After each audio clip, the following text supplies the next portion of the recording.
Welcome back, dear listeners, and gather round as I recount to you the next chapter with our pack of Eclectic Ecclesiastics. Last we saw them, a ghoulish monster had appeared in pursuit of the pup Lancelot. A battle ensued as two more ghouls charged over the stairs, one dealing a heavy blow to Conareth, but Onyx deftly dodged the other.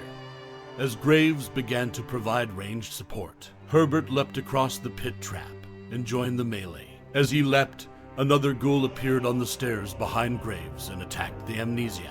Herbert then channeled divine power from Gond and caused the ghouls to flee. As the fleeing ghouls began to fall, Graves called upon Pharasma to send one to the boneyard and allowed Conareth's strike to deal a divinely heightened amount of damage. Graves then chased down the fleeing ghoul who had assaulted him, crying curses of rage and hatred. As Onyx felled yet another ghoul with his disciplined strikes from his warhammer, everyone converged in the bone room, where the ghouls save one were felled. The party then decided to take some time to rest and recuperate, during which time the final ghoul, who had escaped, attempted to ambush the party but was incinerated in holy flames by Graves. The clerics then descended towards the chanting, only to be met with a locked iron-barred gate. Onyx attempted to pick the lock, but to no avail. After some debate, the clerics decided to explore the rest of the basement and try to find the key. Soon, they came upon a room that appeared to be some sort of living quarters. A portrait of the Durst family hung on the wall. As the clerics began to inspect it, a horrifyingly disfigured undead burst through the portrait. But this was no mindless ghoul.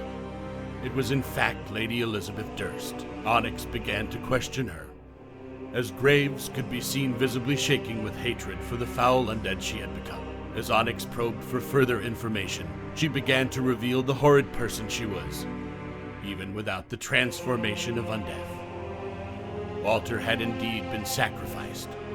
Rose and Thorn purposefully locked in their room, and Elizabeth served someone she called our savior, whom the clerics believed to be this powerful vampire. As Onyx continued to attempt to coax information from Lady Durst, the others could hold their wrath no longer. Conareth unleashed a bolt of holy power, and Graves and Herbert immediately joined the attack.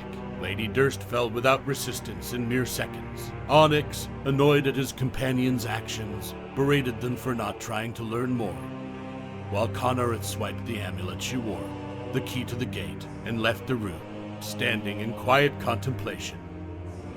Graves offered only the statement that what he did was right, and he holds no guilt or second thoughts about his actions. Onyx, Graves, and Herbert then searched the room, finding documents that included the deed to the manor, the deed to a windmill, Lord Durst's will, and a letter. The will of Lord Durst stated that it could be carried out by the Temple of the Morning Lord or the Burgomaster in Barovia.